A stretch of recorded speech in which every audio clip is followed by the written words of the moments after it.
It is a delight to welcome Peggy Kamuf back to Princeton. Professor Emerita of French and Italian and Comparative Literature at the University of Southern California. Peggy is, as I'm sure you all know, a specialist of the work of Jacques Derrida and one of the leading translators of Derrida's work into English. She's the author and editor of numerous books, including most recently, Literature and the Remains of the Death Penalty before the University Press, just out, and the forthcoming edition of Derrida's La Vie, la Mort with Éditions du Seuil. In the context of this event, I would also like to mention that Peggy's the co-editor with Elizabeth Rottenberg of the English edition of the 2 volumes of Derrida's Psyche, Inventions of the Other, in which the Geschlecht I and II texts first appeared in English. Is that maybe not your first book? Peggy is a member of both the editorial team for Derrida Seminars in French and the Derrida Seminars Translation Project team that has overseen the English translation of the seminars over the past decade. And with Jeff Bennington, she's the general editor for the seminar series in English with the University of Chicago Press. Today, we have the very great pleasure of hearing Peggy speak to us on Babel. So please welcome Peggy.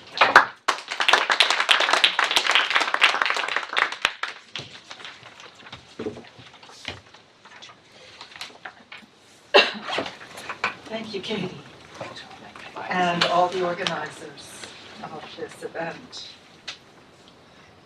So, before I begin, a word about my title, Babble.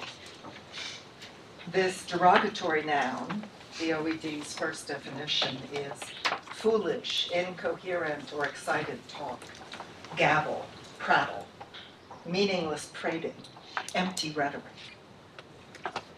Babel may seem to invite derision for what is to follow in the next 30 minutes or so, as if my narcissism took the form of public self-incrimination.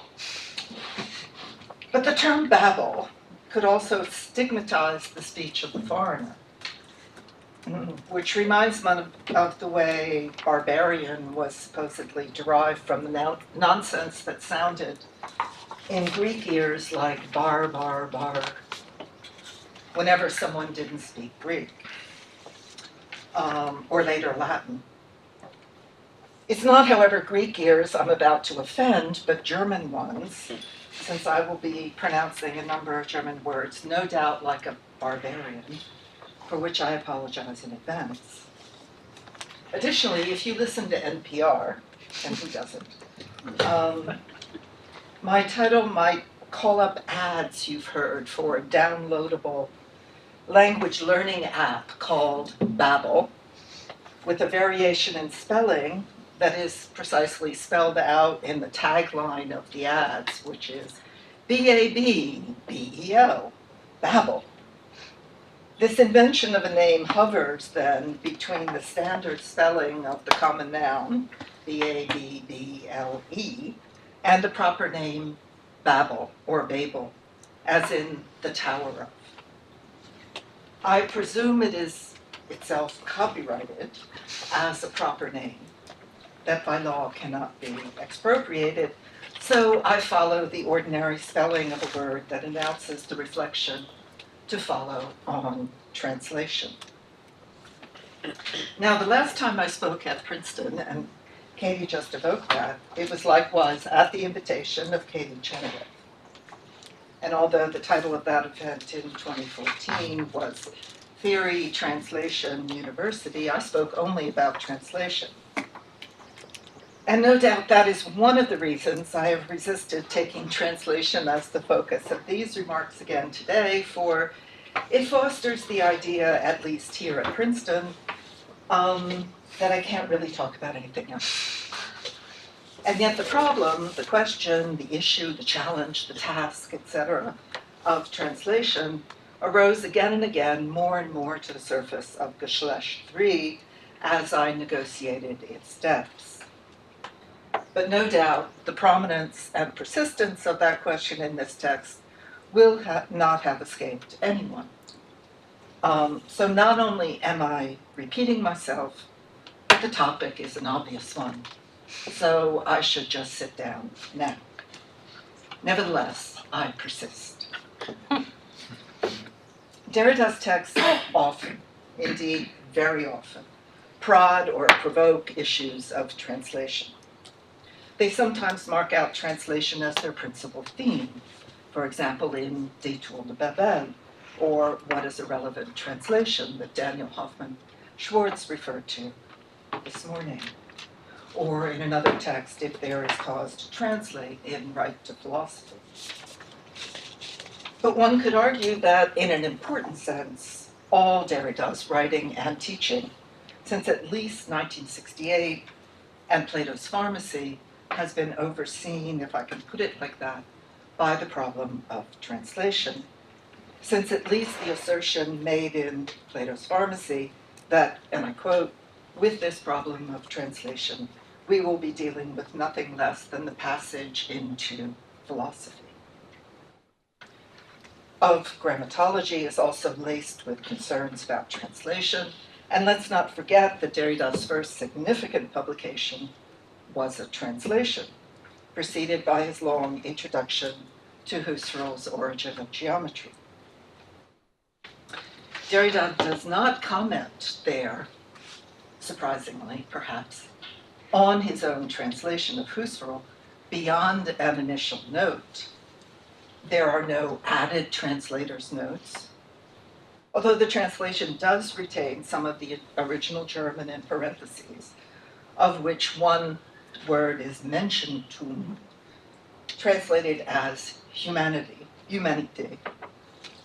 And I mention that because it is an alternative, it seems, to Menschen Geschlecht that Heidegger prefers and singles out.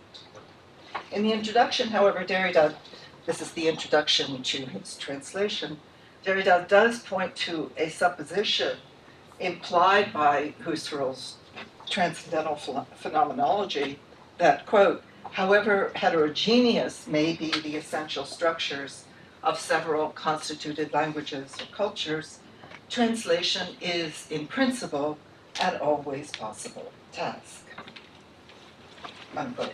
It is this always possible and absolute translatability that would be suspended, Derrida goes on to remark there, by a poetic language. Quote, from the moment a signified could no longer be brought back directly or indirectly to the model of an objective and sensible being. Unquote. A poetic language whose meanings are not such objects is the index Derrida takes for this suspension of translatability. Well, these are minor notations in this earliest work, and I cite them only to shore up my hypothesis that all of Derrida's writings are somewhere engaged with translating. And if we curb the habit of thinking we know what translation, properly speaking, is or does, well then this somewhere would be more like everywhere. But rather than drown the baby in the bathwater in this way, I'll get on with Geschlecht. But first of all, Geschlecht 1, where after remarking, quote, on problems of translation that will only get worse for us, Derrida forewarns that, quote, we will even come to see that the thinking of Geschlecht and the thinking of translation are essentially the same, unquote. Now, one can find scattered elsewhere in Derrida's work variations of this formula that poses the sameness between translation or the thinking of translation and something else. Here, the thinking of Geschlecht, but elsewhere it is, for example, the enigma of the shibboleth that merges, quote, in its essential dimension with the enigma of translation. And in the essay Cora, we read that, quote, thinking and translating here traverse the same experience, unquote. No doubt Derrida has made other such categorical assertions to the effect that some X is essentially the same as translation. But I find the most resonant echo in his work on hospitality. In a seminar 10 years after Nationalité, Nationalism, philosophique. That is in 1995. Not surprisingly, from the beginning of this seminar on hospitality, Derrida insists often that translation and hospitality, quote, are basically the same problem. Or, differently put, translation is also a phenomenon or experience of hospitality. Or else, the question of hospitality is always the question of translation. Now, I call these assertions, this sort of assertion, especially resonant with Geschlecht III, or the whole Geschlecht series, because they come up against the untranslatability that Heidegger invests in particular, and as we have heard a lot already this morning, in the words fremd, ein Fremde, strange, stranger. But precisely these do not translate what Heidegger hears and understands in German. And you recall perhaps that Derrida signals at this point a paradox, and Daniel already quoted this passage this morning, but I'll quote it again without the benefit of a PowerPoint. Let us underscore the paradox. If you ask what strange means, or rather fremd, for already translation seems a priori illegitimate, the answer remains idiomatic. It belongs to only one language, to a certain state of the language. The naming of the stranger, or rather fremd, is so proper to a certain idiom that the stranger cannot accede to it as a stranger. And what is called translation, in the ordinary sense, never crosses this frontier. And Daniel was very helpful in what he said about this passage this morning, so I apologize for going back over some lines, no doubt redundantly. So he calls this a paradox. Perhaps, but it struck me that this remark, or these lines, signal as well the symptom of an untranslatability that profoundly disturbs the sameness which is thought to join the problem, the enigma, or the experience of translation to that of hospitality. In other words, the border that has been thought to lie open between them, between these two enigmas or problematics, the border that is thought to lie open between them has been closed off and closed in. Nothing outside can cross it to an inside, which is a certain idiom. The stranger remains extraneous, extramuros. But you'll protest that this is just the effect of any and every idiom, which, qua idiom, is untranslatable. So that what I'm calling a symptom points rather to a general structure, and the so-called disturbance is nothing of the kind, but just an ordinary consequence of idiomatic difference. Well, no doubt, but such an ordinary consequence is extraordinarily troubling when it follows that the stranger, l'étranger, ou l'étrangère, der oder die Fremde, can be welcomed only by renouncing his or her name, at which point he is no longer a stranger, and the demand for hospitality is moot. This is the catch-22, if you will, of translation hospitality, or translapitality, if I can allow myself a suitcase a la Derrida. In the hospitality seminar, Derrida puts the problem, this very problem, in the following terms. The question of hospitality begins there.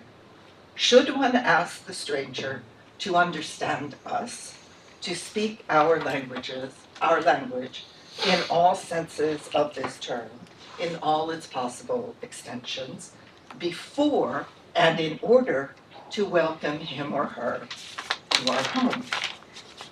If she, he already spoke our language, with everything this implies, if we already shared all that is shared with the language, would the stranger still be a stranger? And could one talk about asylum or hospitality with respect to him or her? Now let's take another moment, other than fremd, which we've heard a lot about already, in which Heidegger's idiom does not just defy translation, I think, but disturbs the very sense in which any sense is to be translated. And you probably know the moment I mean if you've read Geschlecht III, when the words Heidegger retraces to their Old High German roots are sin, sinan, which leads Derrida to remark as follows. If the word sense, sin, sense, is an idiom, we must acknowledge that, like every idiom, it entails untranslatability. And then it's the very concept of translation, and thus of the idiom, that becomes problematic, because it rests at least on some implicit consensus as to sense, and as to the sense of the word sense, as to the translatability of sense and of the sense of sense. Unquote. Now again, that the very concept of translation becomes problematic is hardly anything that should worry or surprise Derrida. An idiom is untranslatable, Heidegger's or anyone else's. What else is new? If the word sense is an idiom, however, doesn't that shrink the limits of translatability to near zero? How then is it possible to make any sense at all of what Heidegger is saying? For it does make sense, doesn't it? To make sense, this interesting idiom is shared to a large extent between English and German, and to a more limited extent with French, our three languages circulating here. And it was called up for me by the sense, in the sense of direction, that Derrida's reading takes after remarking this near zero degree of translatability that I've just pointed to. For it is indeed sense as direction, path, that Heidegger discerns in sin, sinan, after passing through Old High German and even Indo-European, where the root set, S-E-T, means where its sense is the sense of path, i.e. weg. Making sense, of sin, Heidegger is engaging in what Derrida calls a translation within German, between one idiom and another, which is what allows a reader to make sense of what he is saying in his own idiom or another. Recalling the operation with fremd, fram, Derrida observes, and I quote, "We were wondering what consequences to draw from the fact that a word that for us means stranger, foreigner, did not really mean stranger, extraneous, and had a meaning that could resonate within the frontiers of only one language. If we can translate it, as we are nevertheless going to translate Sinan, it is because Heidegger's Erörterung, even as it stays within or returns to the place of origin, already operates a translation from Germans of different ages, different generations. Heidegger already operates a sort of translating back and forth, Germano-German. And it is this back and forth, his explanation in modern or everyday German of what Old High German means, that allows us to translate it into French or English and to speak as I am doing." Unquote. The untranslatable is, in a sense, translatable. because the source language is already translating its idiomaticity into a shared language. The original is a translation, and thus translatable, or at least readable. It makes sense. It makes sense, or in Derrida's language, il fait sens, which is not terribly idiomatic in French, or it's not used in the way we use it in English to make sense. That makes no sense. Does not have the same currency in French. But il fait sens. I'm going to nevertheless stress this expression for its resonance with Derrida's profession in a parenthesis or excursus, and again, I'm going to quote a passage that you've heard already multiple times, and sorry, it's a mystery why we're all going to the same few passages. Well, I'm only the fourth to speak. I mean, maybe others will spread things out a bit more, but here we are all sort of bunched up in these certain places in the seminar, but what can I do? Anyway, here I am. So the passage you've already heard once or twice, this parenthesis, it's in parenthesis in the session, and Derrida refers to it himself as an excursus, following right upon this whole development that I've just evoked on sin's translatable untranslatability. And it's an excursus on, quote, what most interests him, perhaps him, what most interests me, he says, in the reading of this text. So, you pay attention. What does most interest you when somebody writes that? Of course, Derrida's liable to say it several different times in different places in the same text. But what most interests me, perhaps, he says, in the reading of this text. And this interest is summed up in the question, que fait Heidegger? What is Heidegger doing? This is often explicitly the question that Derrida asks of literary or poetic texts, of Mallarmé, of Ponge, of Genet, Sixou, but also of Freud, the Freud of Beyond the Pleasure Principle, and certainly of Nietzsche. And no doubt he asks it of any kind of text bearing a signature. For one of the principal things that Heidegger is doing, according to Derrida, is that he is signing. And again, we've heard a good deal about this already. And by that, not just placing his signature on a text, but forging that text, making it as a signature.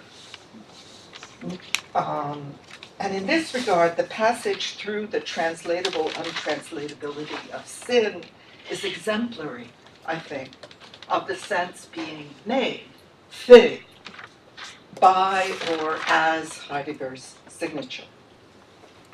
So here then is the passage in which Heidegger makes sense of, or translates, sinan. I quote Heidegger. Or no, it begins, it's Derrida introduces the quote from Heidegger. So what does sinan mean, Derrida asks. And then he quotes Heidegger. Sinan bedeutet ursprünglich reisen, streben nach. To travel, to tend towards. Those are Derrida's translations. And then Heidegger adds another equivalent, eine Richtung einschlagen. Richtung einschlagen, I'm still quoting Derrida, is to open with one blow or imprint a direction, unquote. So these are Derrida's translations of this idiom, adding that einschlagen can have many senses and uses, but they all bear the sense of, quote, the force of a blow, a strike, by which one begins and sets out, unquote. Thus, to the question, what does Sinan mean? What is the sin of Sinan? The answer is eine Richtung einschlagen, to strike out in a direction, in the sense of path, unquote.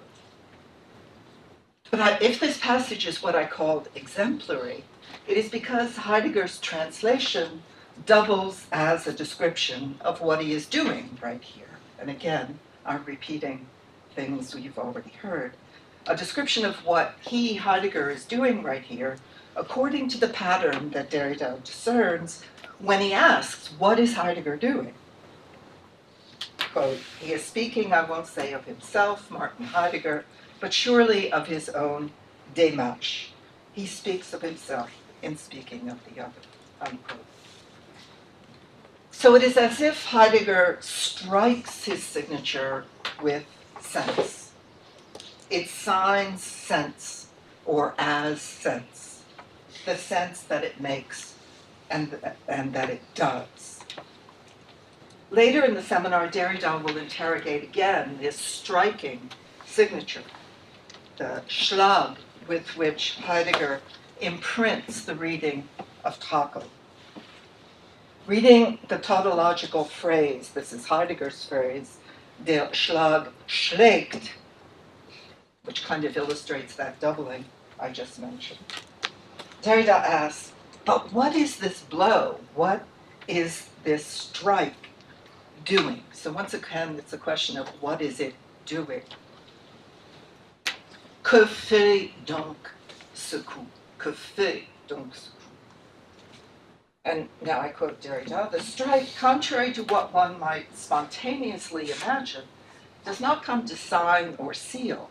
If a signature or a seal is thought to close, conclude, contain, and here you might think of seal striking wax on the back of an envelope, so to close, to seal, to contain. Here the strike, on the contrary, this is Derrida, is on the contrary an opening and a path breaking. Its violence, or at least its force, is exerted as the clearing of a path breaking, frayage, that is to say, fracture, effraction, unquote. Well, the passage from Heidegger's text that Derrida is here commenting on is very close to the end of the text, that is, of Heidegger's text, near where one affixes the signature in the conventional sense. These few lines double down with the syntax of der Schlag schlägt, as they turn around, they're turning around Trakel's phrase, ein Geschlecht, from Abendländisches Lied. They also include the only recurrence in Heidegger's text of the word einschlagen, from that signature phrase, eine Richtung einschlagen. Now, Derrida singles out the latter word, einschlagen, as the mark here of the untranslatable idiom. And he comments, quote, the blow, that is the coup, in any case opens the path. It does not affix an imprint or a type. And that can only be said in the idiom that signs this whole discourse, Schlag, and the idiomatic expression, weg anschlagen, that associates it with weg, untranslatable. So Derrida tracks this untranslatable idiom through the seminar, but he is also translating it à sa manière. I think this is something Daniel pointed out this morning, and I agree with him. For all the talk of untranslatability, Derrida is engaged in translating à sa manière, and I would insist on that. And this manner, this manière, is itself, I think, characterized in a note from what the editors sitting before me of the seminar call the intermediate version, where, and it's a long note, after acknowledging his debt to the translation of Heidegger's essay by Jean Beaufret, first published in 1958, and we just saw it a little while ago in the archive, at the Derrida's edition of that translation. I think it has the most marginal marks of any of the books that were on display, at least this afternoon, if I can be the judge. So after acknowledging his debt to Beaufret's translation of Heidegger's text, Derrida proceeds to announce that he will frequently depart from it, and indeed from the very idea or ideal of translation. Here's what he writes in this note. We will have to multiply the suggestions, harass the German word, and analyze it with wave after wave of touches, caresses, and blows. Coup, again. A translation, in the ordinary sense of what is published under that name, cannot allow itself to do that. But we, on the contrary, have the duty to do so each time the calculation of the word for word, one word for another, that is the conventional ideal of translation, will be put to the challenge. What is more, it would be legitimate, apparently trivial, but in truth essential, to consider this text on Babel, Heidegger's text, as a situation, of what we call translating. So there's another one of those formulae that equates translating with some X. So this note leads me to make at least two remarks. First, one readily recognizes in the image of wave after wave of touches, caresses, and blows, so many moments in the seminar when Derrida overwrites the translation published in Acheminement vers la parole, that is Beaufret's translation. Although it is especially the untranslatable idiom of Geschlecht, Schlag, Einschlagen, and so forth that is touched upon, caressed, or struck at these moments, Derrida multiplies his alternative translations each time he quotes from Heidegger's text. The result is like a hypertext version of the original translation, with links keyed to dozens and dozens of words or phrases in it. I even had the brief fantasy of realizing this virtual hypertext version and unveiling it here before you, but as my contribution to this event.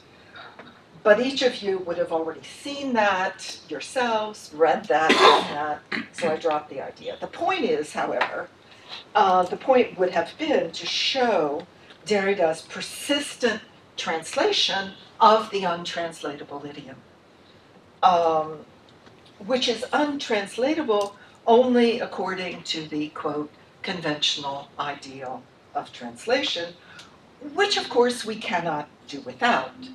Can you imagine exploding and abandoning that ideal, and in its place there would be only hypertext versions that multiply the folds between any two languages? Or even, why not, wiki translations, endlessly revised by anyone with competence to do so, or even not so competent.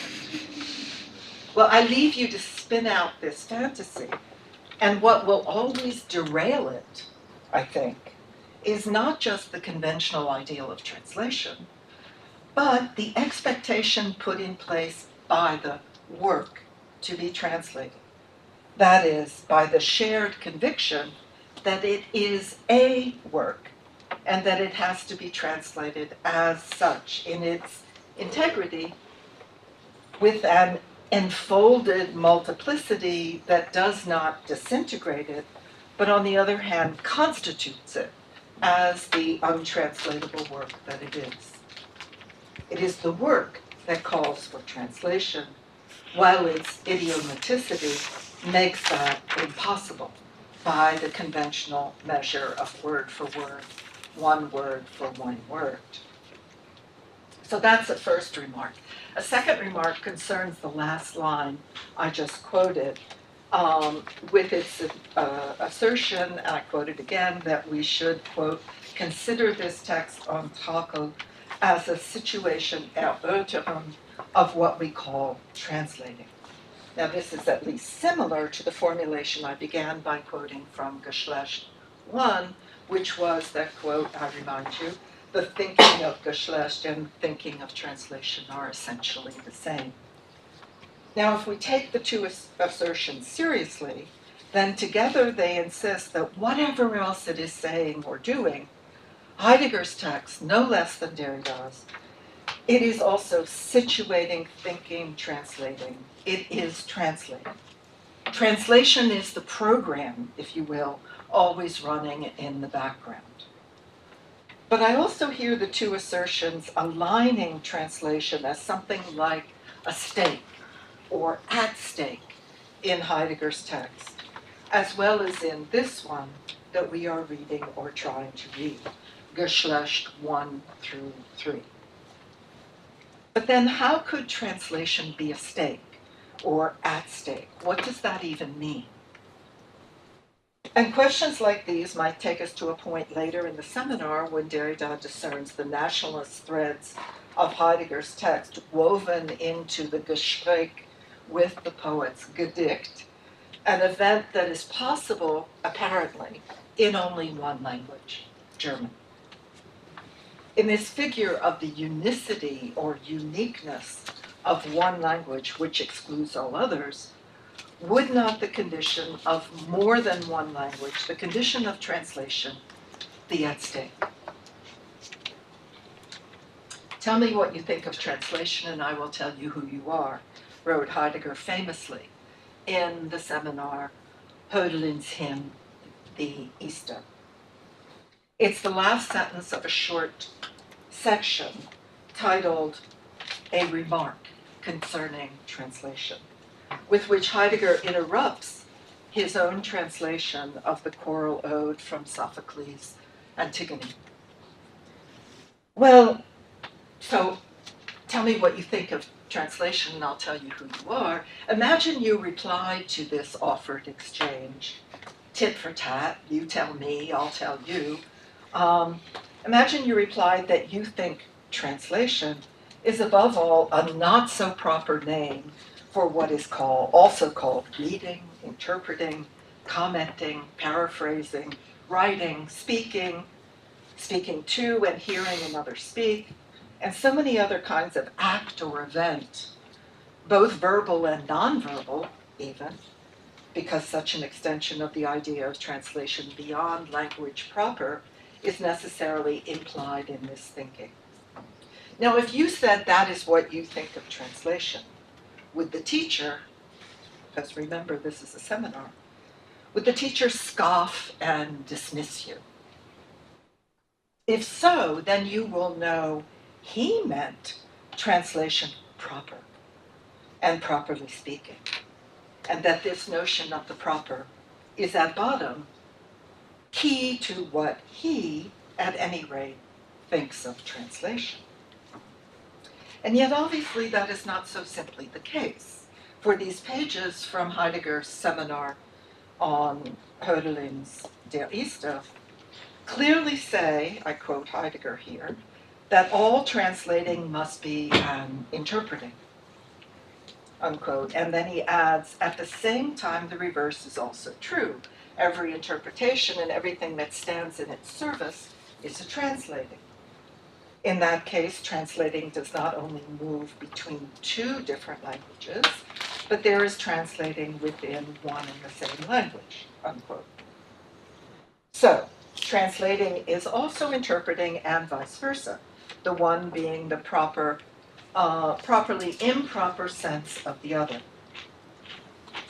Notice, however, that this concession of a non-proper sense only goes so far as the limits of one and the same language, what Roman Jakobson called intra-linguistic translation or rewording in Jakobson's famous little essay on some linguistic aspects of translation. And what Heidegger here calls interpreting. So what Heidegger's calling interpreting in this passage is equivalent to what Jakobson means by intra-linguistic translation. And one is reminded of that dimension that Derrida identifies as the Germano-Germanic translation that Heidegger performs in the text on Trogl between Old High German and Modern German. In other words, which is to say, I translate, I transpose, I interpret, I paraphrase, I reword. In other words, the sense of translating, interpreting remains relatively well contained either between two languages, presumed to be distinct and different, or else within one language presumed to be one and the same. The trait of the proper is thus preserved, kept safe from a proliferation or a dissemination that risks losing track or trace of the trait, scattering it beyond possible retrieval. And this risk is what is at stake when Derrida contests Heidegger's alternative between, on the one hand, I quote, a gathered or gathering polysemia in the unity of tone of the Gedicht, and on the other hand, a neglected, imprecise dispersion without place final, that of the indetermination of anything whatever, the irreducible multiplicity of tones and of meanings, in short, of dissemination. Derrida contests, that is, Heidegger's reckoning that there, quote, can be no rigorous thinking or poetic writing of dissemination. I think all of Derrida's work is contesting that assumption. At one point in the 12th session, Derrida is interrogating the figure of return, Heimkehr, Heimkunft, and it's linked to the theme of the seminar, philosophical nationality and nationalism. He allows that the figure is double. It traces both the line of a circle and the line of a journey. And he writes this. I'm afraid it's a little long, but at least you haven't heard it before. This return as ressourcement. By the way, no French dictionary I consulted listed this word, ressourcement, which thus seems to be Derrida's invention. Return to the source or resourcing, something like that. This return as ressourcement can be one of folding back or of preparation for a new dawn or a new leap.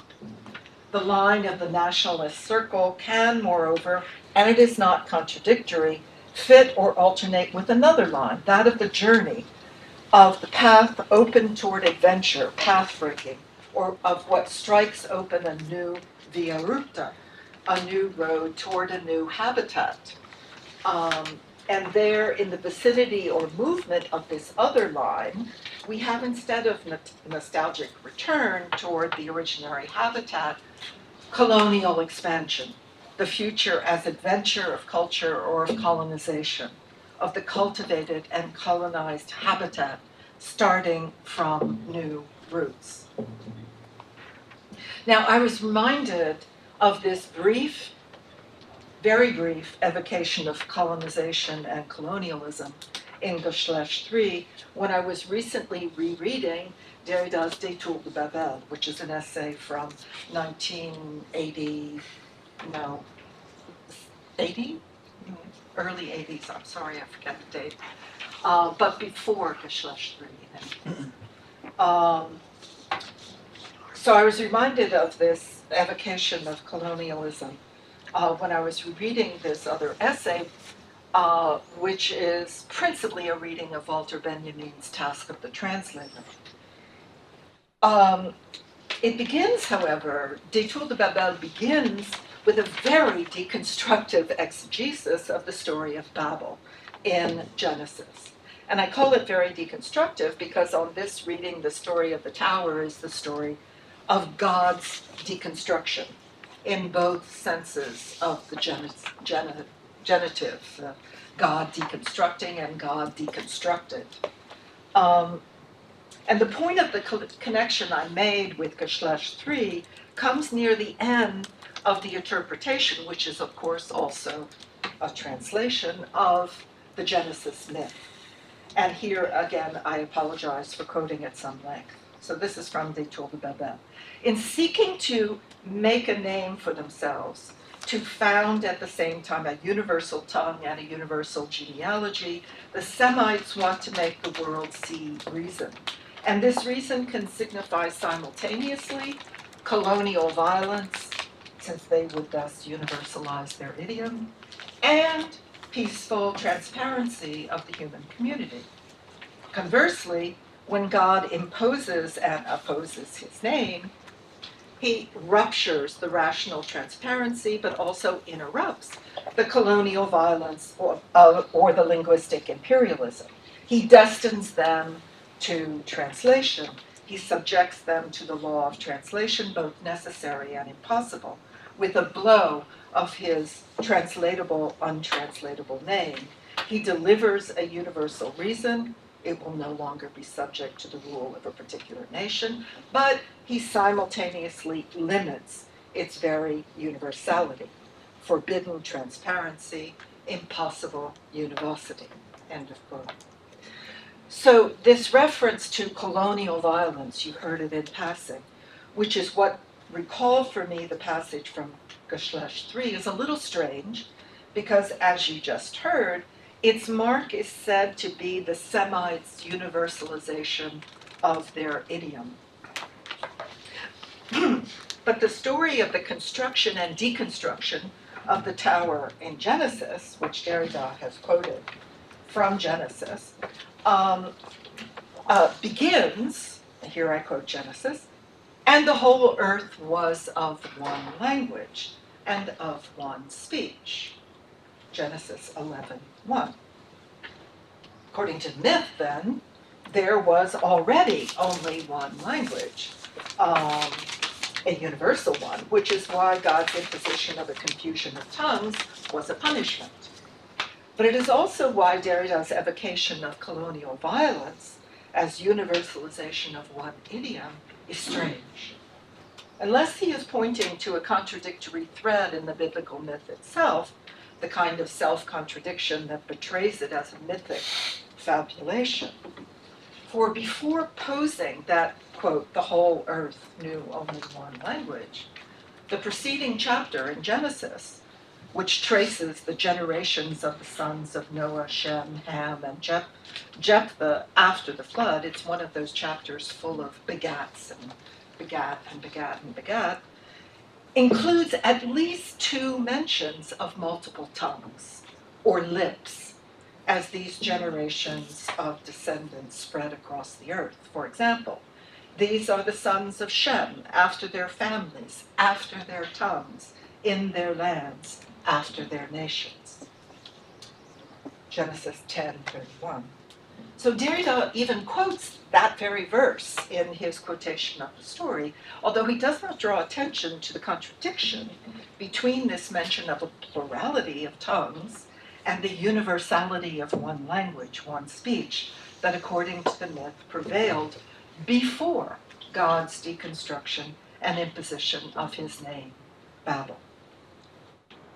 No doubt the connection I made between these two very distant and different texts in Derrida's oeuvre seems tenuous at best. Yet I've ventured to bring it before you because from this lookout point, so to speak, atop these Tours de Babel, I could see a terrain on which were aligned or overlaid the central concerns of the two texts, with, on the one hand, Geschlecht in its essential untranslatability, and with, on the other, translation as the necessary and consequent dissemination or dissemination of the nations. God's deconstruction of the tower is, in Derrida's phrase, a blow struck of his untranslatable, translatable name. He strikes mankind with his name, Babel, and such a blow, strike, or coup comes to be called in another language a schlag, and the notion or people so struck a Geschlecht. How different are these Schläge, these blows, these coups? If the one scatters and disseminates languages, pluralizing meaning without limit, the other limits the dissemination in a gathered polysemia of Mehrdeutigkeit. If the one imposes translation among countless tongues, the other strikes open the path, vague, of internal translation or interpretation within one language, the Gespräch between the poet and the philosopher. It is as if, in other words, the Babelian dispersion caused by the first blow could be called home by the second, gathered back in within a same language again. Perhaps, however, I've just let myself get carried away with the idea that the thinking of Geschlecht and the thinking of translation are essentially the same. Thank you.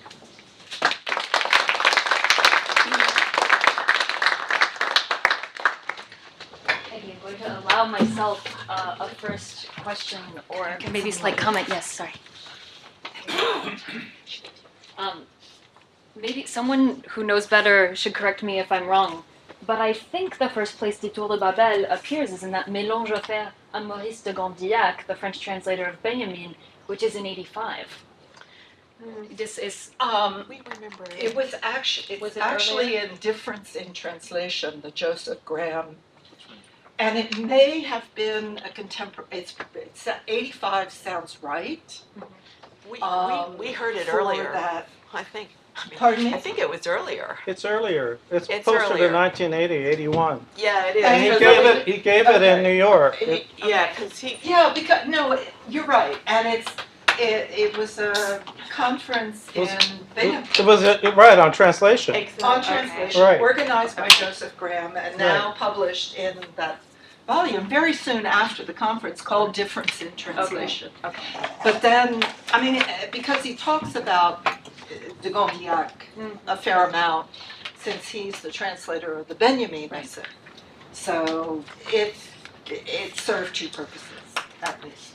Well, I mention it only because, like you, I had been thinking very much of Détour de Babel, and almost as if it's a reading of the Babel myth with the Geschlecht problematic superimposed. I think it's very strong. Anyway, that was just Oh, good. I'm glad you agree. I'm with you. Ian.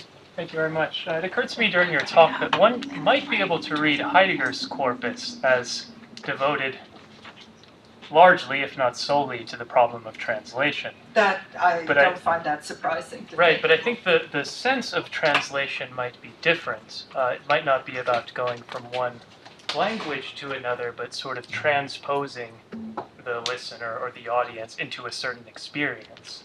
So depending on how one hears Übersetzung, right, it can be translation or it can be sort of carrying across where you place the accent.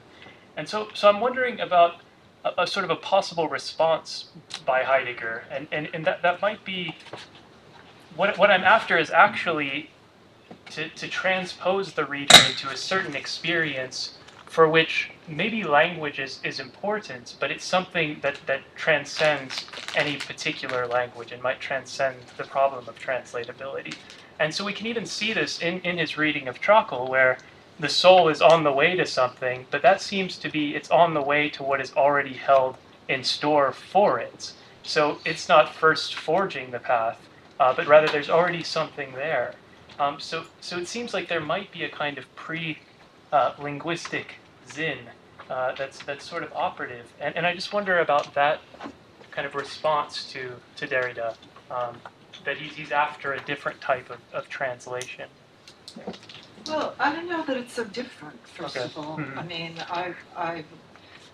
I think that Derrida, when I said that towards the beginning of this, that the question, problem, issue, whatever of translation has been kind of looking out over Derrida's whole work, at least since 1968, I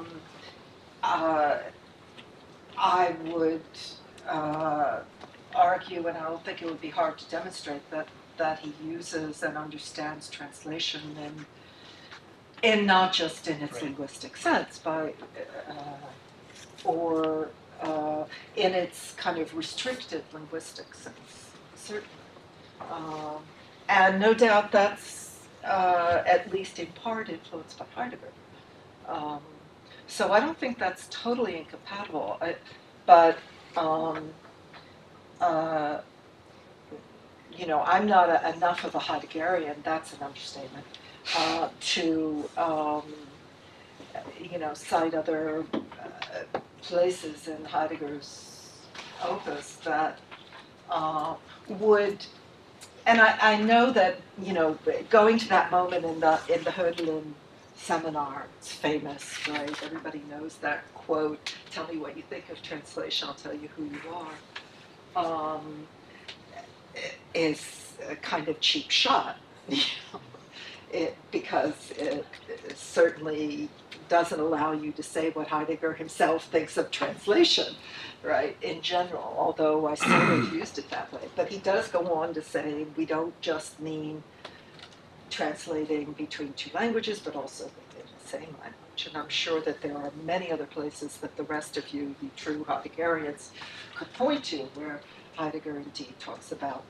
Übersetzen as other than in the sense of transferring from one language to another, or within the same language, what he calls interpreting in that passage. I'm sure you're right. And I'm just wondering whether it's tied in with this idea that there might be some kind of ungesprochene that's not simply in the poems. And Derrida wants to tie the ungesprochene to what is said in the poems. But it seems like there's another possibility that what is not said actually kind of transcends the language. But we were speaking of passages where Heidegger mentions translation. We were looking at one just now in Was heißt denken, where Heidegger is reading that Hölderlin verse in Mnemosyne, Wir sind ein Zeichen.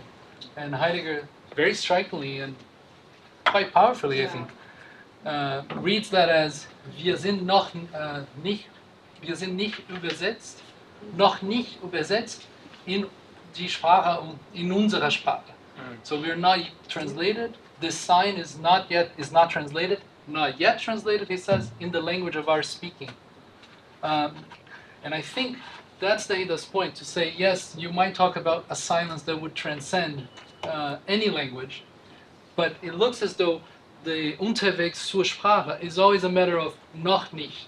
Just give Heidegger a little time, and surely he's gonna start talking about unsere Sprache. I think that would be the way to. That's why Derrida says that the silence is essentially affiliated to German, even though it transcends this linguistic nativity or linguistic, translation. I think that would be the reader's response.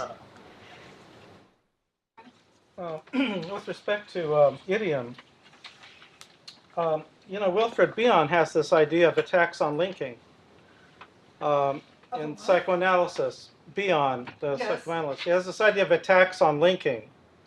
That the attack on linking, that the patient has a tendency to have an attack on linking, which often happens via the idiom, in a sense. That the idiom attacks the social bond, because the other doesn't understand what you're saying, okay? Right. In the fiction of Coetzee, you hear Afrikaans being spoken. And Afrikaans is being used as an idiom in order to attack a social link. On the other hand, it's also creating the bond. The social bond is created through the idiom, and it's also broken through the idiom. And that's undecidable. You see what I mean? And there's also a kind of another way of thinking about this in terms of what the Russian formalists famously called defamiliarization, right? It's a defamiliarization which is a familiarization that's going back and forth. The reason I bring that up is because earlier in that seminar, he has some pages on Schlegel and Dorothea Mendelssohn.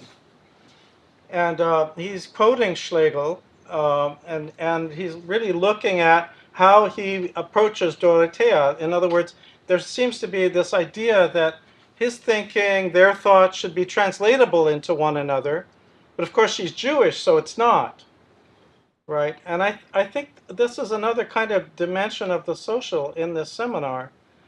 that he's thinking in the earlier lectures about a theme that becomes very prominent in the 80s, the Jew, the German. Right? He's very interested in Arendt, very interested in Adorno. He's very interested in Wittgenstein, who has all these issues as well. And then also with the Schlegel-Dorothea. So that's pretty front-loaded in that whole lecture course.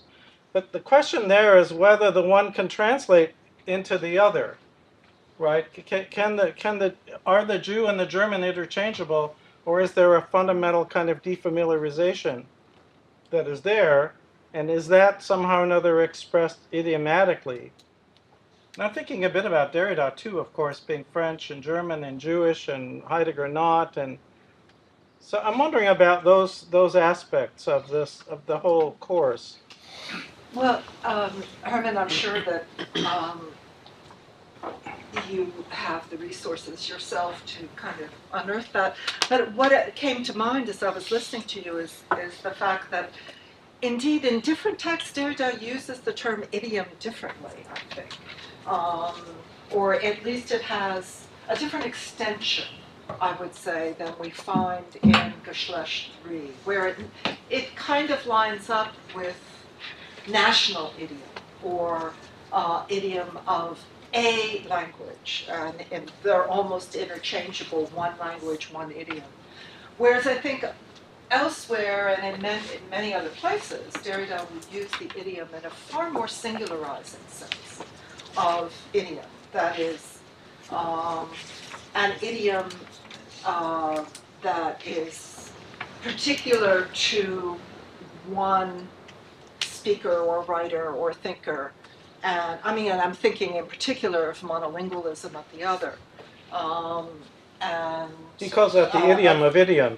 And thinking of idiom and it's often, and indeed for reasons that Derrida helps us understand, it's just as he calls it, the monolingualism of the other. Right. It's the kind of, my idiom is not mine. It's not something that I fully possess and appropriate and recognize. Indeed, it can, and indeed that's how he talks about signature too. As what has to be countersigned, because I can't just say, okay, well, this is my style and I sign it and it's my idiom and I recognize it. And so I think that's interesting that in this text, Geschlecht III, idiom, as far as I recall, and we've all been poring over it for a little while now, is not you when he speaks of Heidegger's idiom, he doesn't seem to mean at any point something very particular, singular to Heidegger, as well. Perhaps. That way in which I pointed to the Richtung einschlagen as something like, but that's, I think in monolingualism and other texts, circumfession, it goes to something that is not shared precisely, or not shareable in the way you were saying attacks. He has that big interest in cosmopolitanism. Yeah. In that, he goes on at great length about nationalism, cosmopolitanism. He's, of course, an intellectual who's traveling all over the world. Heidegger seems to be on the other polarity from that, somebody who stays daheim. And I find that interesting too, that kind of question, can the idiom cross the boundary? And of course that raises all those issues of translation that you were talking about. I'd like to thank Peggy for this wonderful